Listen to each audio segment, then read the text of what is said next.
আমাদের সকল মুসলমানের একটা কথা যে হুজুররা এক এক হুজুর এক এক কথা বলে, কোথায় যাব, কি করব, হুজুরদেরই ঠিক নেই। তো ভাইরা, এটা খুব ভালো কথা, হুজুররা খারাপ, এতে সন্দেহ নেই। আপনি যখন আসরের নামাজের পরে বাজারে গেলেন থলেটা হাতে করে, আপনি মনে করেন মাছের দোকান, মাছের মার্কেটে অথবা গোশতের মার্কেটে বা আলুর মার্কেটে ঢুকলেন। প্রত্যেক দোকানদার ভাই আমার ভাই স্যার আসেন, স্যার আসেন, আমার কাছে ভালো আছে, আমার কাছে ভালো আছে, আমার অমুক জায়গায় তমুক জায়গায় বলতে থাকবেন। আপনি যেহেতু এক এক দোকানদার এক এক কথা বলছে, আপনি থলে হাতে করে আস্তে করে বাড়ি চলে আসবেন। কি করব, দোকানদারে এক একজন এক এক কথা বলে, বাজার আর করব না। এরকম মানুষ কি বাংলাদেশে পাওয়া যাবে ভাই? যাবে না। আপনি কি করবেন? যে যাই বলুক, আপনি প্রথমত দোকানদার চয়েস করবেন যে কোন দোকানে ঢুকবেন। দোকানে ঢুকলে হলো না, দোকানে ঢোকার পরে যখন দোকানদার, আপনি মোটামুটি ভালো দেখে একদম দোকানে ঢুকলেন, যেন আশা করা যায় ভালো মাল পাওয়া যাবে। দোকানদার কি করলো, একেবারে দাড়ির পাল্লাটা এরকম ঢুকিয়ে দিয়ে 3 কেজি আলু একবারে তুলে দিল। আপনি বললেন না নামান, আমি বেছে নেব। আপনি একটা একটা করে বেছে নেন, পেঁয়াজ, আলু, টমেটো, কাঁচামরিচ, মাছ আপনি বেছে নেন। আপনি দোকান যাচাই করার পরেও পণ্য যাচাই করেন, যাচাই ছাড়া পণ্য নেন না। কিন্তু আপনি আসরের পরে বাজারটা বাড়িতে দিয়ে মাগরিবের নামাজের সময় মসজিদে ঢুকলেন। আপনি নামাজ পড়ে কিছু জিকির করছেন অথবা নামাজের ভিতরে কিছু আমল করছেন। আপনাকে যদি বলা হয় যে আমল কোথায় পেয়েছেন, ও অমুক হুজুর বলেছেন, আমলটা কিন্তু আপনি যাচাই করে নেননি। আপনি আলু যাচাই করেছেন, পেঁয়াজ যাচাই করেছেন, টমেটো যাচাই করেছেন, মাছ পর্যন্ত টিপে যাচাই করে একটা একটা করে আপনি দাঁড়িপাল্লায় তুলেছেন। কিন্তু আপনার ওজিফা, আপনার জিকির, আপনার নামাজ, আপনার দোয়া, আপনার কুলখানি, আপনার ইসালে সোয়াব, আপনার ফাতেহা আপনি যাচাই করে নেন না। হুজুর বলেছে আপনি করেছেন, সবাই করছে তাই করেছেন। তাহলে কি বোঝা গেল?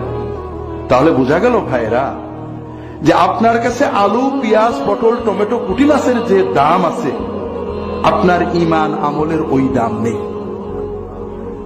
আপনি পুঁটি মাছকে যে গুরুত্ব দিয়ে ক্রয় করেন, আপনি আপনার জান্নাতকে ওই গুরুত্ব দিয়ে ক্রয় করেননি। ঠকে যাবেন ভাইরা। আর এই ঠকে এমন ঠকে, আপনি পুঁটি মাছ কিনতে যে, আলু কিনতে যে ঠকেছেন, পরের বারে আপনি জিততে পারবেন। কিন্তু ইমান কিনতে যে, আমল কিনতে যে ঠকে গিয়েছেন, পরের বারে যখন ঠকা বসবেন, ব্যাক গিয়ারে আর আসতে পারবেন না। এই জন্য ভাইরা, আমরা একটু সচেতন হই। আল্লাহ রসুল সাথে আমাদেরকে সচেতন, আল্লাহ কোরআনে বলেছেন, আল্লাযীনা ইসতামিউনাল কাওলা ফায়াত্তাবিউনা আহসানা, যারা কথা শুনে, শুনেই মানে না, শোনার পরে যাচাই করে ভালো কথাগুলো মানে। আমিও যেটা বলবো যাচাই করতে হবে। ভাইরা, বড় কষ্ট লাগে। আপনারা আলু, পটল, পেঁয়াজ যাচাই করেন, একটা জমি কিনতে গেলে দলিল যাচাই করেন, ঔষধ কিনতে গেলে আপনারা কোম্পানি খোঁজেন। এখন ডাক্তার ওষুধ লিখে দিলে তাও কোম্পানি কি স্কয়ার নাকি কোন ফার্মা, কি ফার্মা, আর ভালো ওষুধ খোঁজেন। দুর্ভাগ্য, ইমান আমল কিনতে গেলে আপনারা খোঁজেন না। ইমান আমল সহি কি, সুন্দর কি, আমাদের কথার উপরে পুরো আস্থা রাখবেন না। নিজেরা টুকটাক যাচাই করবেন।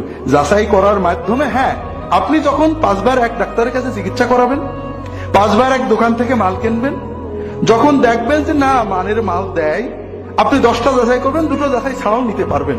তবে চিন্তা থাকবে যে যে কেউ ভুল করতে পারে। এটা হলো আমাদের বাঁচার উপায় ভাইয়েরা। সমাজে প্রতারণা থাকবে, ধোঁকাবাজি থাকবে, সব ক্ষেত্রে আইনে আছে, কোর্টে আছে, রাজনীতিতে আছে, মার্কেটে আছে।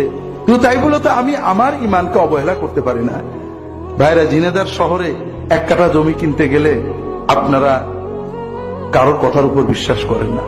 নিজেরা দলিল দেখেন, পিঠ দলিল দেখেন, মানে বর্তমান রেকর্ড দেখেন, আগের রেকর্ড দেখেন, সেই কতজন সাল বলে সেই সালের রেকর্ড দেখেন। এরপরে আবার রেজিস্ট্রি অফিসে খোঁজ নেন আগে কারোর বিক্রি হয়েছে কিনা। 2 লাখ টাকা, 5 লাখ টাকা, এই 5 লাখ টাকা দেওয়ার আগে আপনি কত যাচাই করেন, নিজে যাচাই করেন, উকিল দিয়ে যাচাই করেন, আবার নিজেও দেখেন, ভালো করে বোঝার চেষ্টা করেন, 2-4 জনকে দিয়ে যাচাই করেন। কিন্তু ভাইরা, জান্নাতের 1 কাঠা জমি কেনার জন্য কোনো যাচাই না করে মানুষদের হাতে ইমানটা তুলে দেন। এতে বোঝা যায় যে জান্নাত আপনার কাছে দাম নেই। দুনিয়ার 1 কাঠা জমির যে দাম, জান্নাতের 1 কাঠা জমির আপনি সেই দাম দেন না। আর আপনি গোড়াতেই যেহেতু অবহেলা করেছেন, ঠকার সম্ভাবনা খুবই বেশি। দুনিয়ায় আপনাকে 1 কাঠা জমি বেচে যে ঠকাতে চায়, আর জান্নাতের জমির নামে আপনাকে যে জাহান্নামে নিতে চায়, এই 2 জনের ভিতরে শক্তিশালী বুদ্ধিমান বেশি হলো যে আপনাকে জান্নাতের নামে জাহান্নামে নিতে চায়।